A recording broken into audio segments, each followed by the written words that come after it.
काली मौत। रात के भयानक सन्नाटे को तोड़ती हुई घोड़ा गाड़ी पवन वेग की गति से चली जा रही थी। उस घोड़े के मालिक शायद अपनी मंजिल पर पहुंचने की बहुत जल्दी थी। उसका चाबुक वाला हाथ घोड़े पर पड़ रहा। तड़ाक तड़ाक। कुछ देर में वर्षा पूरा जोर दिखा चुकी थी, किंतु बिजली अभी भी रह रहकर कड़कती थी और प्रत्येक बिजली की चमक घोड़ा गाड़ी के चालक का चाबुक एंटर की पीठ की ओर अधिक तेजी से पड़ने लगता। कड़ाक।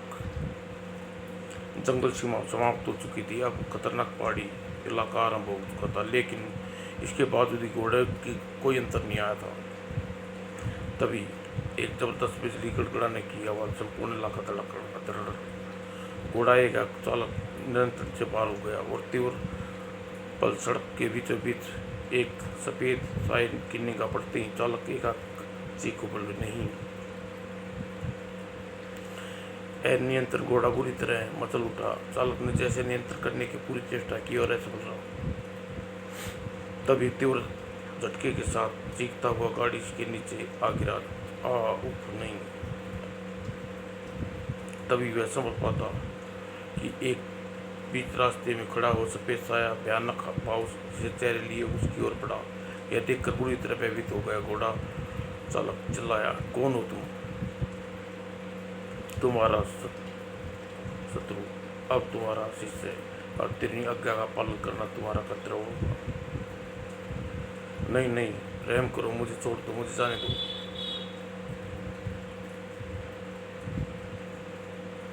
इसकी और बढ़ता साया धुएं में परिवर्तन तोड़ने लगा।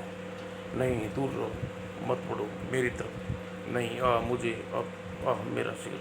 लेकिन अगली पल उसकी आंखों में सोलों की चमक आ रही थी। चेहरा पट्टी की तरह सुलग रहा था, जिसे शैतानी साया नाच उठा। एक पल में युग अपना दिमाग शुरू करता हुआ अब घोड़ा गाड़ी की ओर बढ़ा। काली मौत। अजीत राजा पालकुशाल प्रजा और प्रत्येक दुख क्या ख्याल रखता था। रानी रूप सोकर कनिका अजय उसके साथ गृहस्थी की तरह सुचारू चल रही थी, जिसे अजित नगर का शासन। लेकिन कुछ दिन में अचानक न जाने पर हुआ, वहाँ प्रतिदिन सड़कों पर लाश मिलने लगी और आज फिर एक लाश। अरे यह क्या? अरे यह कुमार की लाश है। लगता है हत्यारे ने इसके शरीर में रक्त की एक पिन तोड़ ली। यह देखो, इसकी गर्दन पर दांतों के निशान दूसरी लाश पे बने हुए थे।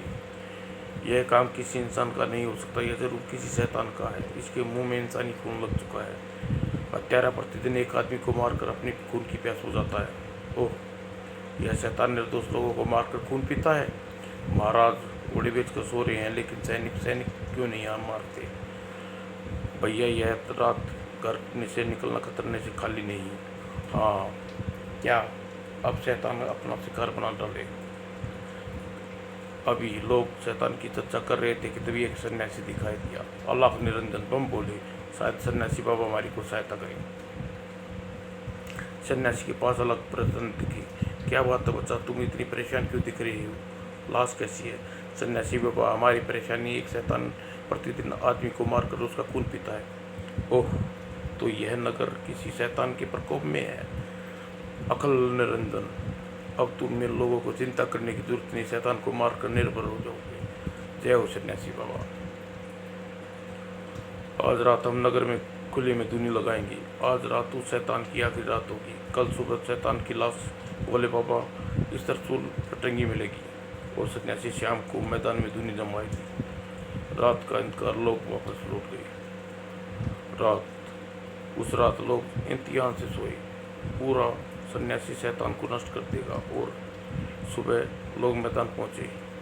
ओह, लगता है सन्यासी बाबा ने शैतान को मार दिया, त्रिशूल पर टांग दिया। लेकिन सन्यासी बाबा कहीं दिखाई नहीं दे रहे। अरे बाबा, शैतान ने मारकर आराम से सो गए होंगे। लेकिन पहुंचे तो उनके मुंह से चीख निकली, अरे यह क्या? यह तो शैतान सन्यासी को मार दिया। यह सन्यासी किसी को नहीं छोड़ने वाला, शैतान सबको मार देगा। सन्यासी की हत्या पूरे नगर में अजीब सा व्यापित हो गया। लोग शाम को होते ही अपने घरों में दरवाजे बंद कर लेते।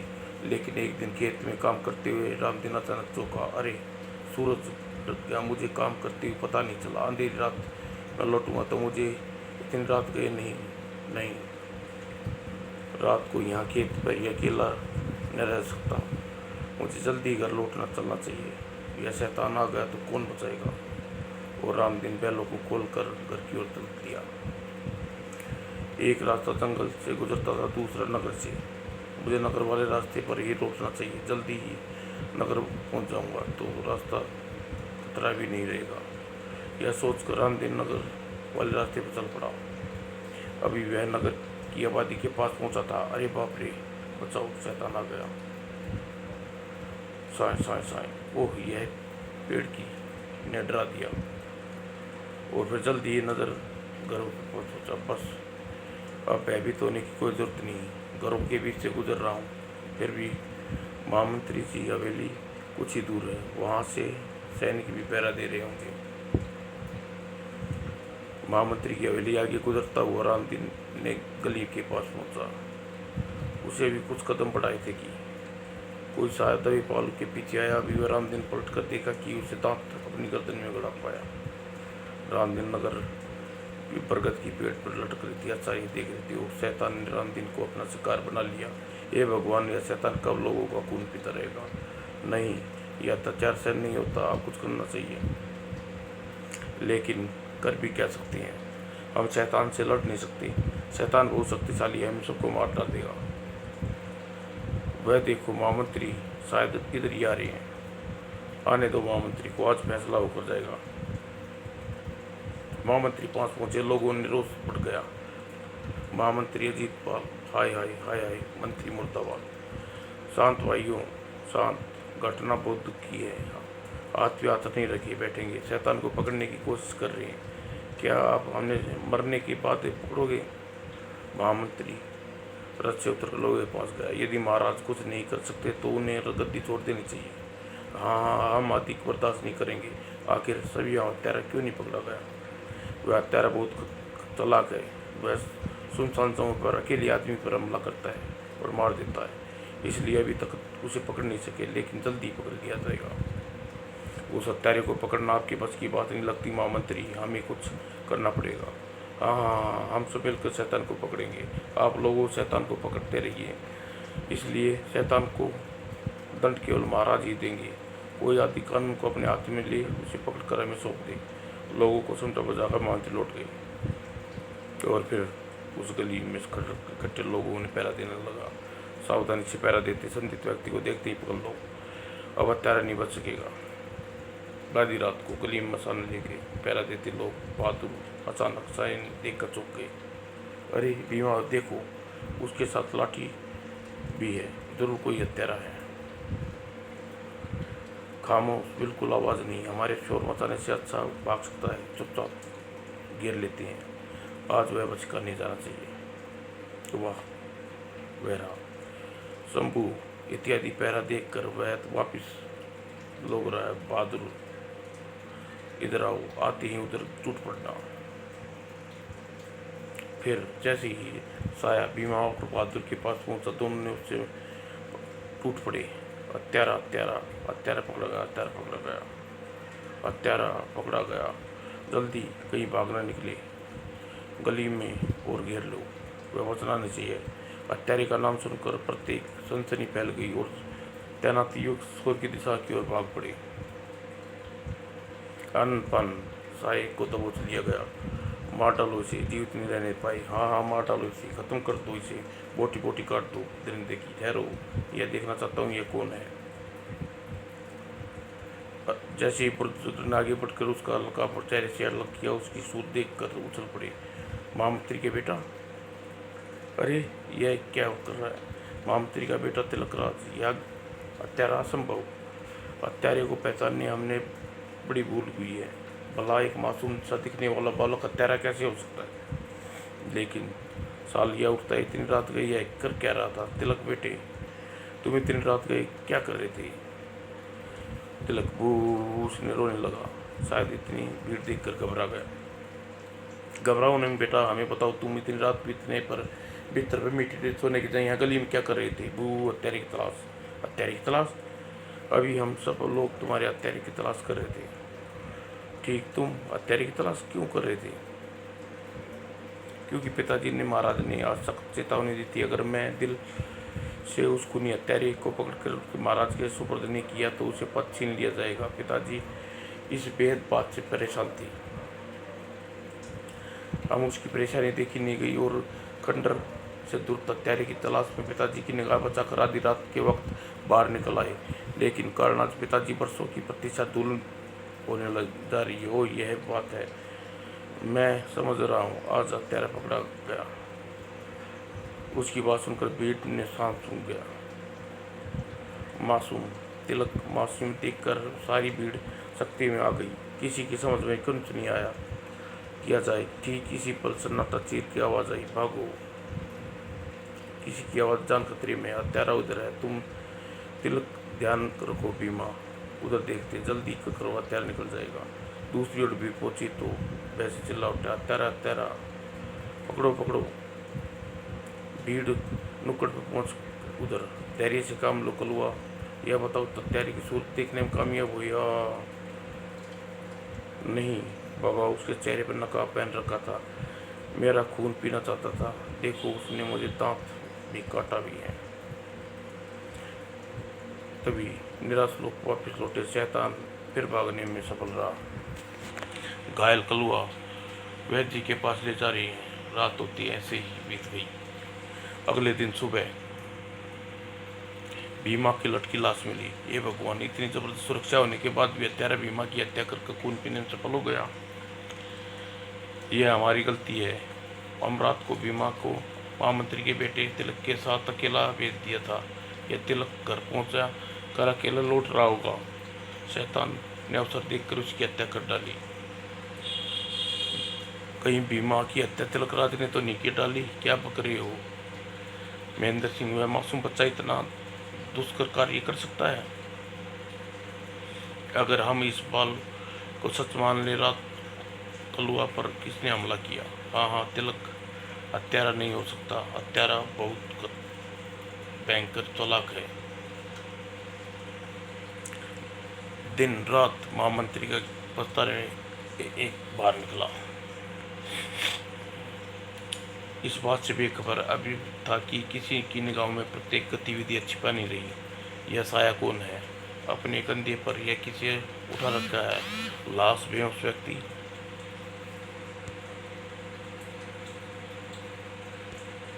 कि प्रत्येक जनपद का बेहोश व्यक्ति पीछा करना वाली निगाहों से मेज की थी। कहीं हत्यारा तो नहीं? जिस कंधे पर रखा है वह महामंत्री का बेटा दिल तो नहीं? अरे, ऐसा नहीं लगता। मुझे वक्त शोर मचा कर सचेत कर दूं, हत्यारा बेनकाब होकर जाएगा।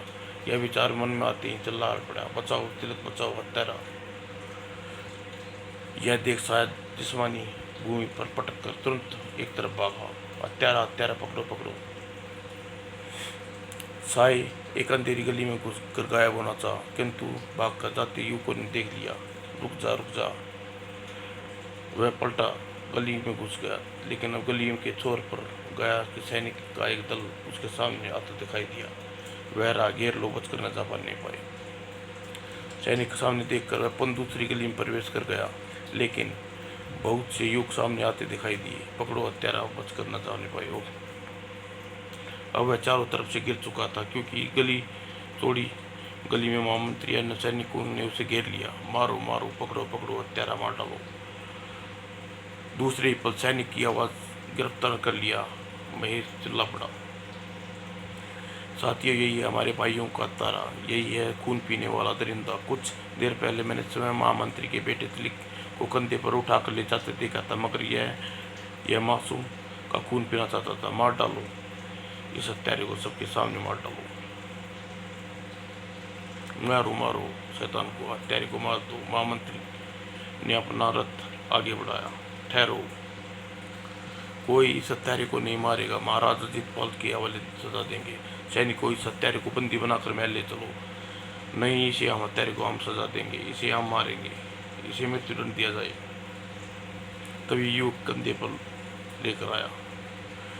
मैं तिलक राज को उठाकर, शायद यह जीवित नहीं है। नहीं। महामंत्री ने तुरंत रथ से उतरकर लाश के चेहरे पर कपड़ा हटा दिया। लाश का चेहरा देखकर महामंत्री चैन की सांस ली और चीख पड़ा, यह तो तिलक राज नहीं है, यह कोई, इसे जानते हो महामंत्री? नहीं, लेकिन मैंने तो अपनी आंखों से महामंत्री के हत्यारे को निकलते देखा था। यह लाश उसके पुत्र तिलक की नहीं, और महामंत्री के जाते उस हत्यारे ने अपने घर क्या करने गया था। यह हत्यारा नहीं हो सकता। हम सभी देखने हैं दरिंदा कौन है। महामंत्री ने आगे बढ़कर तुरंत चेहरे से नकाब खींच लिया और नकाब की सूरत देखते ही प्रत्येक व्यक्ति उछल पड़ा। महामंत्री का बेटा तिलक राज। तिलक बेटे, बच्चे, तुम हत्यारे, खून पीने वाले उप, यह दिल देखने से पहले मौत क्यों नहीं आ गई? इसके मुंह पर दांत के खून के निशान हैं। ओह, अब मेरी समझ में आ गया। उस अंधेरी रात में मामा जी से मिलकर लौटने पर वह खोया खोया क्यों रहता था। उस दिन आधी रात को शाम को बहुत जोर से वर्षा हुई। तिलक रात में दिन रात गई मामा के घर से लौट आए। हाँ पिताजी, घने जंगल में अंधेरा बहुत था, इसलिए लौटने में देर हो गई। तिलक राज भयंकर जंगल में लौटते डर नहीं लगा तुम्हें? ओ पिताजी, मुझे बहुत गहरी नींद आ रही है, अब मुझे अकेले सोने दीजिए। तिलक राज अपने कक्ष में चला गया। महामंत्री अपने विचारों में खो गए। अचानक तिलक राज के चेहरे पर चुरक उठा और सैनिकों को बंधन से निकलने के छटपटाने लगा। यह देखकर महामंत्री क्रोध से बुला और थप्पड़ तिलक राज पर मारा और साथ ही गरज उठा, अरे कम वक्त, क्यों मैंने इसी क्षण तेरा गला दबाकर उस खुदा हमेशा हमेशा दिन दुनिया से पहली बार सांस लिया था। अगले ही पल उन्होंने आदेश दिया, ले चलो इसे जंजीरों में जकड़ कर राजमहल, फैसला महाराज करेंगे। इस प्रकार अपने दिल के टुकड़े ने उन्हें जंजीरों में कैद कर लिया और बारी पीढ़ी में राजमहल के चल पड़े। हे भगवान, क्या इसी दिन के लिए तूने अब तक जीवित रखा था? इस कलंक के बाद सिर उठाकर लोगों का सामना कैसे करूंगा? और राजमहल माजिद पाल के सामने, महामंत्री की जय हो, महाराज की जय हो। आइए महामंत्री, कहिए इस वक्त कैसे आना हुआ? महाराज, बात त्यारा जिसने नगर में इन दिनों दहशत फैली रखी है, पकड़ा गया। वह बहुत खूब, हमें बहुत प्रसन्न है महामंत्री, लेकिन यह क्या हुआ? आपके चेहरे का रंग क्यों उड़ा है? आप यह नहीं पूछेंगे महाराज हत्यारा कौन है? हत्यारा चाहे कोई भी हो, वह हत्यारा है। सारे समाज अपराधी और राज्य के नियमानुसार कड़ा दंड दिया जाएगा। लेकिन आप यह सब क्यों कह रहे हैं? इसलिए महाराज, क्योंकि अपराधी हमारा पुत्र तिलक राज है। क्या तिलक राज हत्यारा? रक्त पिपासु हत्यारा तुम्हारा बेटा? वह मासूम 14 वर्ष का बालक? असंभव। आपने अपराधी भी पहचानने में से कोई भूल हुई है। तो महामंत्री ने सारा किस्सा सुनाया। सारी कहानी सुनने के पश्चात राजा के चेहरे पर नफरत उमड़ आई। बोला, इतनी छोटी उम्र में रक्त पिपासु अपने घर में इंसान नहीं किसी राक्षस को जन्म दिया है। अपराधी कल सुबह दरबार में पेश किया जाए। जो आज्ञा महाराज। तदनुसार तिलक कैद खाने में डाल दिया। तिलक कारागार में डाल दिया गया। लेकिन अंधेरी रात में अचानक उसकी खून पिपासा भटक और रोने लगा। ओह महामंत्री जी का बेटा तिलक, मगर ये रो क्यों रहा है? शादी से किए प्रस्ताव हो रहा हूँ। यह सोच पहरेदार ने मन में प्रतिदया भर उठा। अगले पल के निकट बोला, चुप हो जाओ बेटे और बताओ मुझे क्यों रो रही हो? मुझे भूख लगी है। कहने के साथ तिलक राज ने वह निकट पहुंचे। उसे अचानक वह खूनी भेड़िए की तरह पहरेदार पर झपट पड़ा। मुँह दबोच लिया। ही तेरा खून पी के प्यास लगाऊंगा। तिलक पहरेदार की गर्दन को तीर झटका दिया और अगली पल गई। और शैतान ने बड़े धैर्य के साथ रक्त गवा पिया। उधर महामंत्री पर ऐसा नहीं हाल घर पहुंचा। वह सारा शक्ति की प्रतीक्षा करता रहा। जीजा जी, मैं तिलक के बारे में क्या अफवाह सुन रहा हूँ? यह अफवाह नहीं, शक्ति हकीकत है। सच में शैतान बन चुका है।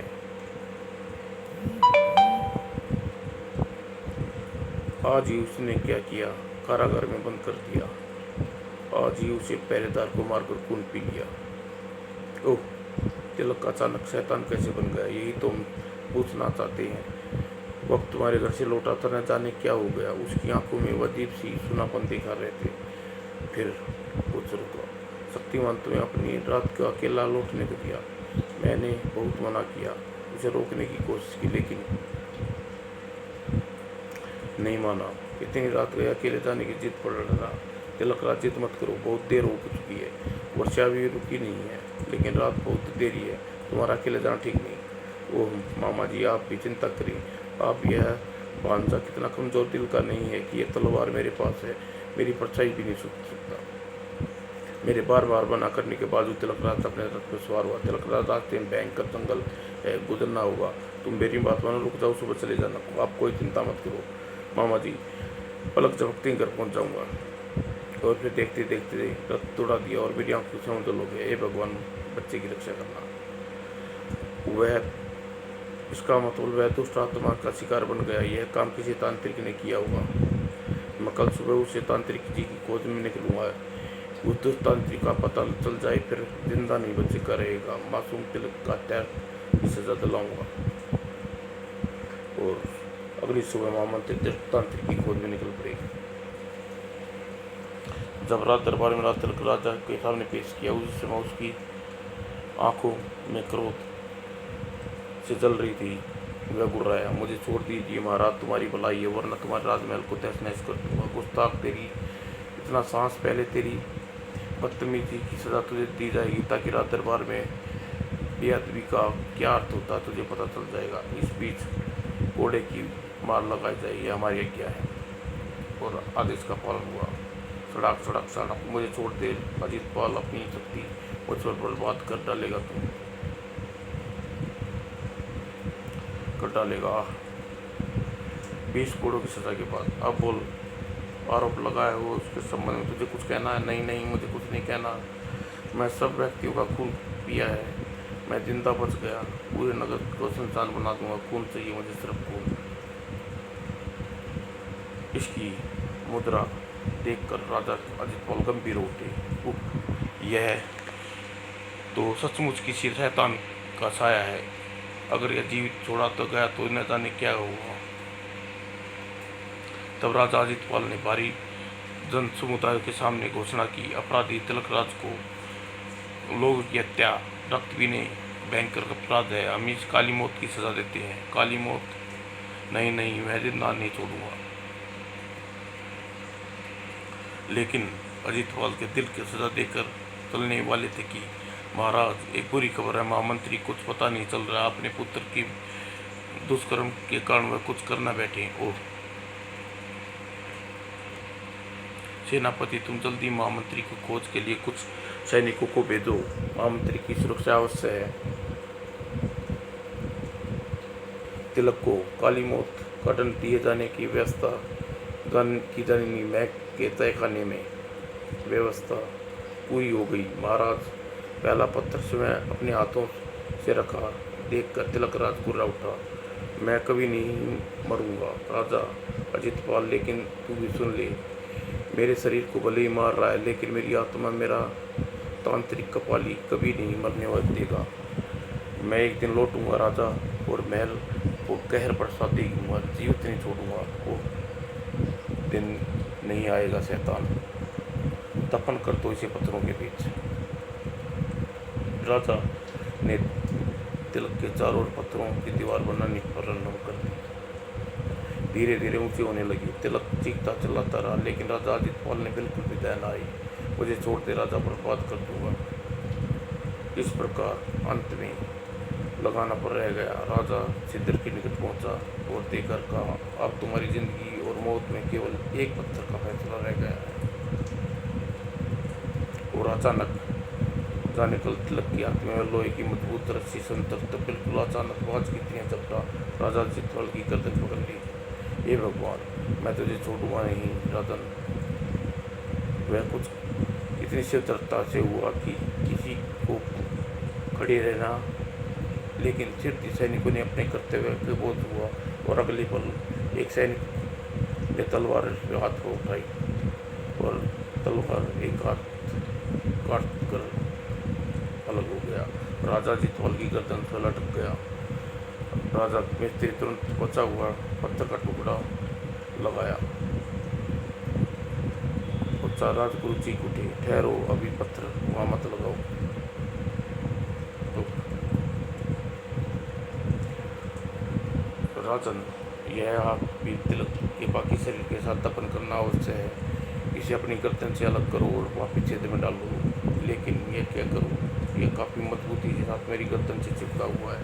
छुड़ाने में मदद कीजिए राजगुरु। ओह! राजा की गर्दन छुड़ाने की राजगुरु ने सफलता की और फिर मुश्किल से उस कटे हुए राजा की गर्दन से अलग किया।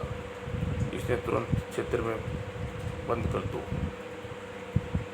लेकिन तभी काली मौत छिद्र वाला पत्थर कटा हुआ हाथ निकल कर उठ गया। ओह! राजगुरु क्या किया? तिलक भविष्यवाणी सच हो रही।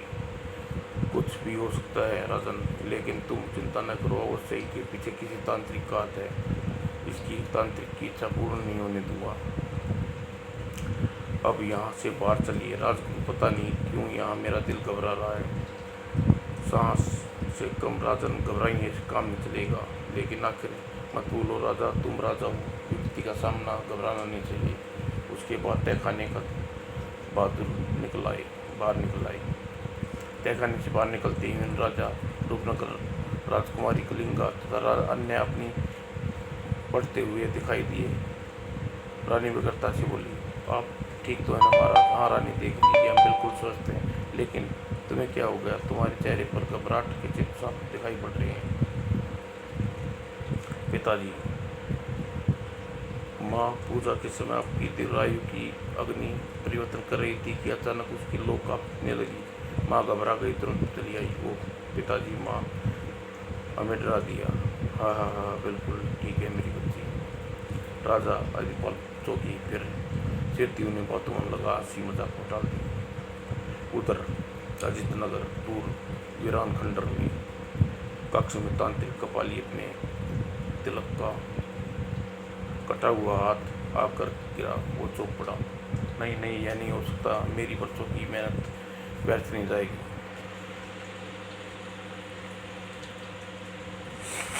चुप महाकाल, बंद करो यह दृश्य दिखाना। अब सहन नहीं कर सकता। मैं बदला लूंगा। महाकाल तिलक अपना शिष्य नहीं बना सका, लेकिन उसका कोपनाक जरूर बना दूंगा। घर घर में नाम पे कोप आएगा। अजीत नगर का शमशान बना डालूंगा मैं। हा हा हा। मुझे बताओ महाराज, क्या करना चाहिए?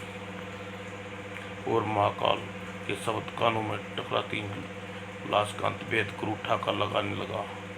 प्रशीष होता, हाँ मुझे 10 वर्ष तो ये तपस्या करनी होगी, लेकिन ताकि शरीर दे सकूं। फिर तुम्हें राजा को अपनी काली मौत का बदला लेना है। कटा हुआ हाथ